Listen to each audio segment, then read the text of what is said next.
President Mesterhazy, Secretary General Stoltenberg, distinguished Vice Presidents, fellow parliamentarians, I would like to offer you a warm virtual welcome to Athens and the 66th annual session of the NATO Parliamentary Assembly. I'm sorry we cannot be together in person in the city where many of the ideals that underpin modern democracy were born some 2,500 years ago. The pandemic may have separated us physically, but innovation at least means that we can still be together as we embark on 5 days of crucial work in support of NATO. For the last 65 years, the NATO Parliamentary Assembly has been critical to the strengthening of our Atlantic alliance. I myself was a member of the Assembly for 8 years and can attest to its importance. Over the past decades, NATO's role and the role of the NATO Parliamentary Assembly has adapted and evolved to the demands and challenges of an ever-changing world. In addressing the post-Cold War security threats and challenges, NATO's flexibility, that willingness to respond and reset, has been our greatest asset as an alliance.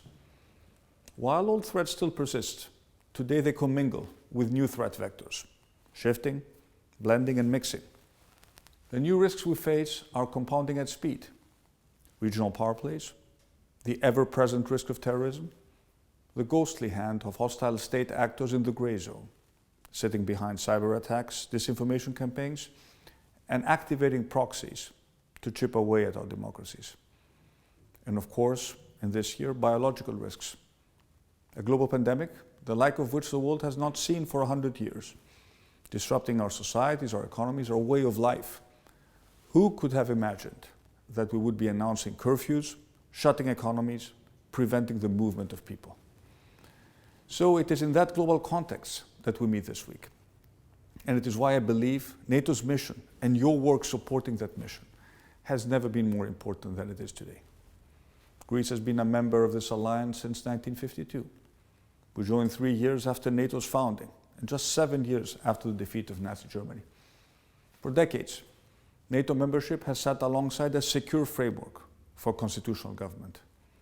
Being part of the institutional framework of the West has helped too, active members not just of NATO, but of the United Nations and the European Union. Ladies and gentlemen, NATO has done a huge amount beyond our borders in the last 25 years. In the Balkans, in Afghanistan, and in training support in Iraq. But today the threat is more complex, more nuanced, and more evolving.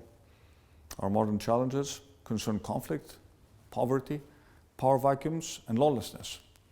Challenges that have led to the rise of terrorism and mass migration. Greece has been at the forefront of that movement of people, with hundreds of thousands of refugees and migrants arriving from Syria, Iraq, Afghanistan, and sub-Saharan Africa. Arrivals that have placed a huge burden on our borders, our communities, and our local services. A 21st century NATO is vital to our ability to defend against every one of these new threats and challenges. So what would a new NATO look like? The COVID-19 pandemic has taught us the value of expertise, cooperation, information, and intelligence sharing. And it has highlighted the importance of investment in emerging technologies. The lesson for NATO is that our partnerships must be similarly open and adaptable. We must work with those who share the alliance's values and can help address evolving security challenges outside NATO's borders. That means increased cooperation with countries such as India to address security challenges in Asia. And on NATO's southern flank, where conflicts in Syria and Libya continue to threaten instability, we must seize on new partnerships and increase cooperation with partners in Africa, the Middle East, and the Gulf. All of us here today are part of a transatlantic family. We gain strength from the unity of our values and from the security of our shared defense guarantee. That guarantee should be underpinned by the genuine commitment of all our member states. Allies cannot afford to disregard the geopolitical implications of their policies and actions, in particular when these have a direct effect on the alliance's overall security and cohesion. Allies cannot cooperate with jihadist groups, nor can they deploy S-400 missiles. Such practices undermine NATO's values and reduce its solidarity, cohesion, unity, and effectiveness as a political military organization, and they are at odds with the objectives of the alliance itself and its defense interests. When it comes to Russia and China, we should remain open to the prospect of meaningful dialogue, but also continue to engage in collective defense and security. That is why I warmly welcome President-elect Biden's commitment to the alliance and to European security. NATO's success is born of collective solidarity. Our alliance not only enhances America's power, it also ensures Europe's defense.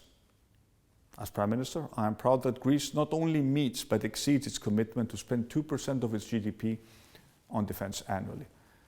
We have made significant new investment commitments this year in military equipment, strengthening our strategic capability and participating in key NATO operations and missions. Greece sits at the apex of the Eastern Mediterranean and North Africa. We are at the forefront of efforts to promote peace and security, democracy, multilateral dialogue, and regional cooperation.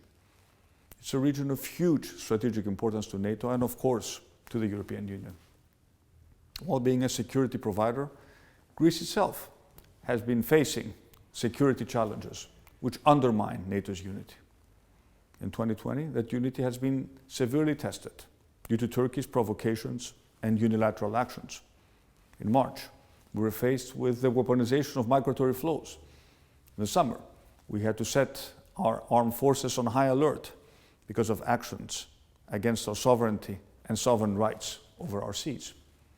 Eventually, two allied naval forces were facing each other for 35 days, a situation endangering our security and the stability of NATO's southern flank. Throughout, I have urged President Erdogan to look outward towards the EU and the West, to engage and to solve our differences in the spirit of collaboration. As I've said on many occasions this year, Greece and Turkey must talk, and if we cannot agree, then we must settle our disputes at the International Court and let the rule of law prevail. We are sincerely committed to good faith dialogue. We have been patiently waiting for reciprocity. However, if our calls remain unanswered, it will become inevitable for the European Union to take measures to protect its strategic interests and those of its member states. Ladies and gentlemen, above all, I am a parliamentarian and a Democrat. Democracy only flourishes when there is security between states. The great historian and author Thucydides wrote the definitive history of how Athenian democracy was overthrown by great power rivalry. As we gather here this week, can we really be confident that a modern-day Thucydides might not one day tell a similar story about the decline of 21st century democracy? If we are to ensure that this doesn't happen, if we are to ensure the continuity of our democratic system, then it is clear that the vital institutional pillar, NATO, remains firm, essential as it is to the collective security of both Europe and North America. Protecting our shared interests, assuring stability across our shared geographies, and guaranteeing peace between the world's great powers for a decade to come. Thank you for your attention. On behalf of the Greek people, I wish you well in the days ahead.